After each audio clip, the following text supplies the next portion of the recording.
Well, in the first round of the parliamentary elections in France, the far-right National Rally and its allies have reached 33% of the national popular vote. This, according to the data released by the Interior Ministry. The left-wing New Popular Front Alliance came in second with 28%, while the Centrist Together coalition reached only 20%. The final result now depends on the days of horse trading before next week's runoff. If all goes well for the National Rally in next week's runoff, France will witness its first far-right government since the Second World War. But what will be different with the National Rally at the helm? For starters, the French immigration policy would be toughened.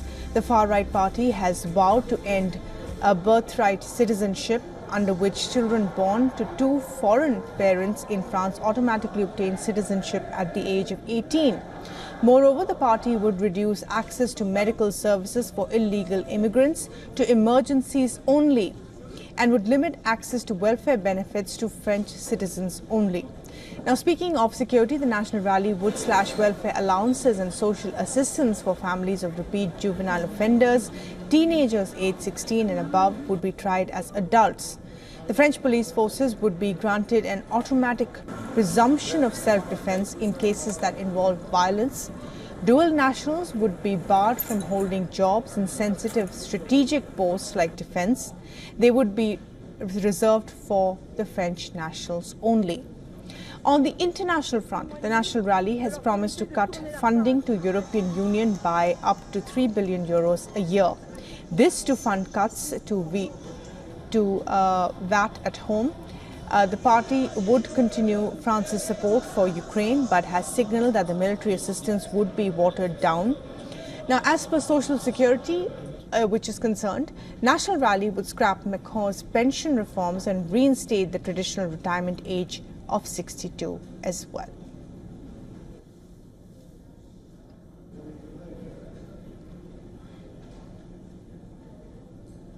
For more on this, we earlier spoke to our correspondent Himanshu Dikshit, who is in Paris to cover the parliamentary elections. He elaborated on the position of other parties now that Le Pen's National Rally has emerged victorious in the first round.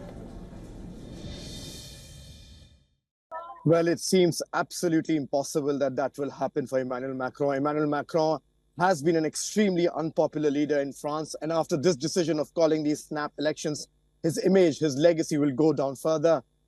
What Marine Le Pen party did yesterday was historic. They are now leading by 34 points in the first leg. The second leg is supposed to happen on the 7th of July. It's then when we will have a clear picture of what will happen. I think, as you might have probably reported before, that each candidate yesterday who got 50% and more outrightly has the majority and has won the seat. However, if you see the averages, 34, 29 and 22 to the left, to the right, to the left and the centrist of Macron respectively, which means that we will go to the second round on the 7th of July, and that will give us a clearer picture of what actually happens. You remember, there are 577 seats, 588 seats in the French lower parliament, and they need 288 to form an absolute majority. Will they reach it? It seems a little tough. The projections are between 230 to 270. Of course, they can make some allies, but for now, they have to reach the magic figure of 288 to have absolute majority. For all the latest news, download the WION app and subscribe to our YouTube channel.